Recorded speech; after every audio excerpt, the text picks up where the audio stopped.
السلام علیکم۔ جیو پاکستان کے ساتھ میں ہوں مہک زارا۔ آغاز کرتے ہیں اب تک کی تازہ ترین اپڈیٹس کا۔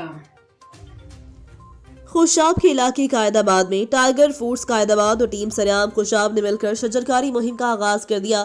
انچارج ٹائیگر فورس محمد آصف خان ساول اور پریزیڈنٹ ٹیم سریام خوشاب محمد آصف شہزاد، ٹائیگر فورس قائد آباد کے حفیظ خٹک، نائب تحصیلدار زیارت خان بلوچ، محکمہ مال پٹواری قادر بخش، ASI تھانہ قادر آباد حاجی امداد اللہ، کونسلر خان محمد گلشن، ریڈر محکمہ مال عبدالرحمان، ڈائریکٹر اور اس موقع پر اسکالرز اسکول سید صلاح الدین انچارج نمائندگان، روزنامہ اتحاد اکبر خوشاب، فدا محمد جانی اور جانباز میونسپل کمیٹی کے عملے نے مل کر اپنے ہاتھوں سے پودے لگا کر شجرکاری مہم کا آغاز کیا۔ اس موقع پر ان کا کہنا تھا کہ درخت اور پودے لگانا ہم سب کا فرض ہے، کیونکہ یہ آکسیجن فراہم کرتے ہیں اور ماحولیاتی آلودگی سے بچاتے ہیں۔